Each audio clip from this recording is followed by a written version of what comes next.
कई लोगों को ऐसा लगता है कि भगवान सबकी सुनते हैं, सबकी विशेष पूरी करते हैं, लेकिन मेरी बात को नहीं सुनते। मेरी विशेष पूरी नहीं होती, मेरी इच्छाएं पूरी नहीं होती। जो हम मांगते हैं वो हमें मिलता नहीं है। और बहुत से लोग प्रार्थना में, प्रेयर में मानते ही नहीं हैं। उन्हें लगता है कि प्रार्थना करने से कुछ नहीं होता, क्योंकि उन्हें ये लगता है हमने बहुत प्रार्थना करके देख लिया, जो हमने मांगा वो हमें मिला ही नहीं, इसीलिए अब हम प्रार्थना ही नहीं करते। वास्तव में प्रेयर का असली अर्थ, प्रार्थना का असली भाव लोग समझ ही नहीं पाते। ये अस्तित्व जिसे हम प्रकृति भी कहते हैं और जिसे हम परमात्मा भी कहते हैं, उसी अस्तित्व की शक्ति से हम चल रहे हैं। भगवत गीता में श्री कृष्ण ने कहा है अर्जुन से, ये मनुष्य माने चाहे ना माने, पर इसको प्रकृति ने ही धारण कर रखा है, इसको अस्तित्व ने ही धारण कर रखा है। अब पहले आप ये समझो कि प्रार्थना काम कैसे करती है। अब जैसे आपके घर में इलेक्ट्रिसिटी का, बिजली का कनेक्शन है, तो क्या अपने आप सारी लाइट्स जल जाती हैं? क्या अपने आप आपका फोन चार्ज हो जाता है? आपको अपना फोन चार्ज करने के लिए इलेक्ट्रिसिटी के साथ अपने फोन के चार्जर को कनेक्ट करना पड़ता है, तब आपका फोन चार्ज होता है। ऐसे ही जब हम उस परम शक्ति के साथ अपनी प्रार्थनाओं का चार्जर कनेक्ट करते हैं, तो हमारे भीतर उस परम शक्ति के द्वारा ऊर्जा प्रवाहित होने लगती है। परमात्मा परम शक्ति का नाम है, कोई हमारा नौकर नहीं है जो हमने ऑर्डर किया और हमारी इच्छा पूरी हो गई। प्रार्थना करने के सबसे बड़े 3 फायदे होते हैं। एक तो आपके अंदर शांति आती है, आपका मन शांत होता है और शांत मन से आप बेहतर जिंदगी जी पाते हैं। और दूसरी बात, आपके भीतर विश्वास जगता है, आप अपने डर से आगे सोच पाते हैं, आपके अंदर कॉन्फिडेंस आ जाता है, हिम्मत आ जाती है। तीसरी बात, आपके भीतर एक शक्ति आ जाती है, उस विश्वास से कि परमात्मा मेरे साथ है, वो मेरी मदद जरूर करेंगे। जब आप प्रार्थना में अस्तित्व से, परमात्मा से सहायता मांगते हैं, तो वो किसी न किसी रूप में आपको वो सहायता जरूर पहुंचाते हैं। पर इसका मतलब ये नहीं है कि आप कुछ भी ना करें। कहते हैं कि आलसी इंसान को देखकर परमात्मा भी घबरा जाता है। परमात्मा उन्हीं के लिए कुछ करता है जो खुद कुछ करने के लिए आगे कदम बढ़ाते हैं। एक बार एक किसान किसी दूर गांव में रहता था। उन दिनों बारिश का समय था, चारों तरफ गड्ढों में पानी भरा हुआ था। कच्ची सड़क बारिश की वजह से फिसलन भरी हो गई थी। सुबह सुबह वो किसान बैलगाड़ी को लेकर धन कमाने के लिए बाजार जा रहा था, लेकिन बारिश की वजह से उसे बहुत दिक्कत हो रही थी। फिर भी किसान धीरे धीरे सावधानी से अपनी बैलगाड़ी को बाजार की तरफ ले जा रहा था, लेकिन अचानक रास्ते में एक गड्ढा आया और बैलगाड़ी का पहिया गड्ढे में फंस गया।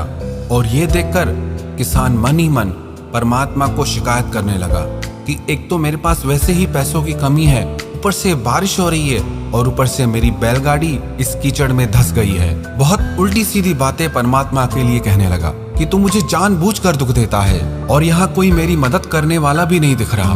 फिर वहां से एक व्यक्ति गुजरा, उसने किसान से पूछा, तुम इतने परेशान क्यों हो? वो बोला, मैं सुबह से यहाँ बैठा हूँ, मेरी गाड़ी फंस गई है, मेरा तो नसीब ही खराब है, भगवान ने मेरे साथ बहुत अन्याय किया है। तो उस व्यक्ति ने कहा, तू इतनी देर से यहाँ बैठकर अपने भाग्य को कोस रहा है, परमात्मा को कोस रहा है, क्या तूने खुद कोशिश की इस बैलगाड़ी को कीचड़ से निकालने की? एक बार भी अपनी तरफ से प्रयास किया? वो किसान बोला, नहीं, मैंने कोशिश नहीं की। तो फिर उस व्यक्ति ने कहा कि आप बैलगाड़ी को बाहर निकालने की कोशिश करो, मैं भी आपकी मदद करता हूँ। फिर उन दोनों ने मिलकर उस बैलगाड़ी को कीचड़ से बाहर निकाल दिया। अधिकतर लोग ऐसे ही होते हैं जो खुद कुछ नहीं करना चाहते, अपने भाग्य को कोसते रहेंगे, परमात्मा को कोसते रहेंगे। उन्हें लगता है कि परमात्मा ने उनके साथ बहुत गलत किया है। इंसान का स्वभाव ऐसा है, जब भी कुछ अच्छा काम करता है ना, तो उसका क्रेडिट वो किसी को नहीं देता। वो कहता है कि ये मैंने किया है। और जब भी कुछ बुरा होता है ना, तो वो उसका जिम्मेदार किसी और को ठहराता है, किसी और को बताता है। जब तक आप खुद के लिए कोई कदम नहीं उठाएंगे, तो परमात्मा या भाग्य आपके लिए क्या कर सकता है? अब आपके घर में फैन लगा हुआ है, एयर कंडीशनर है, पर जब तक आप उसे ऑन नहीं करेंगे, तब तक वो कैसे वर्क करेगा? एक गांव में एक व्यक्ति रहता था। उसने कहीं से सुन लिया था कि जब भी कोई मुश्किल हो तो परमात्मा बचाने के लिए जरूर आते हैं। एक दिन उस गांव में बहुत तेज बारिश पड़ी और वो बारिश इतनी ज्यादा पड़ी कि सारा गांव पानी से भर गया। वो पानी उस व्यक्ति के घुटनों तक आने लगा। तभी वहां पर एक गाड़ी आई और गाड़ी में सवार उस व्यक्ति ने इस व्यक्ति को भी अपनी गाड़ी में बैठकर चलने के लिए कहा। उसने कहा, मुझे तुम्हारी कोई जरूरत नहीं, मुझे परमात्मा आएंगे बचाने के लिए। वो गाड़ी वाला वहां से चला गया। फिर पानी और बढ़ने लगा। वो परमात्मा को याद करने लगा। तभी वहां पर एक नाव आई। उस नाव वाले ने कहा, जल्दी से आप आओ, मैं आपको सुरक्षित जगह पर लेके चलता हूँ। उस व्यक्ति ने कहा, नहीं, परमात्मा मुझे बचाने जरूर आएंगे, तुम चले जाओ यहाँ से। उस नाव वाले ने कहा कि मुझे और लोगों को भी बचाना है, आप जल्दी चलो नहीं तो मुझे जाना होगा। लेकिन उस व्यक्ति ने अपनी जिद नहीं छोड़ी। आखिरकार वो नाव वाला भी वहां से चला गया। कुछ देर बाद पानी इतना बढ़ गया कि वो व्यक्ति उस पानी में बहकर मर गया। कहानी ये कहती है, मरकर जब वो परमात्मा के सामने गया तो वो परमात्मा से लड़ने लगा कि आप मेरी सहायता के लिए नहीं आए, मुझे बचाने के लिए नहीं आए। जबकि मैंने जिंदगी भर यही सुना है कि जब भी कोई मुश्किल होती है तो परमात्मा बचाने के लिए आते हैं, लेकिन आप मुझे बचाने के लिए क्यों नहीं आए? तो परमात्मा ने कहा, मैं तेरे पास 2 बार बचाने के लिए आया, एक बार उस गाड़ी वाले के रूप में और एक बार उस नाव वाले के रूप में, पर तूने मुझे पहचाना ही नहीं, समझा ही नहीं, जाना ही नहीं। ऐसे ही परमात्मा हमारी भी किसी न किसी रूप में आकर मदद करते हैं, लेकिन हम उसे समझ नहीं पाते, पहचान नहीं पाते। परमात्मा का कोई एक रूप या आकार नहीं है, सारे आकार उन्हीं के हैं, सारे रंग रूप उन्हीं के हैं। वो चाहे जिस रूप में आपकी मदद कर दें, आपकी प्रार्थनाओं में, आपकी दुआओं में असर तभी होगा जब आपको अपनी दुआओं पे, अपनी प्रार्थनाओं पे विश्वास होगा, यकीन होगा। हो सकता है कई बार आपको वो चीज ना मिले जो आप पाना चाहते हो।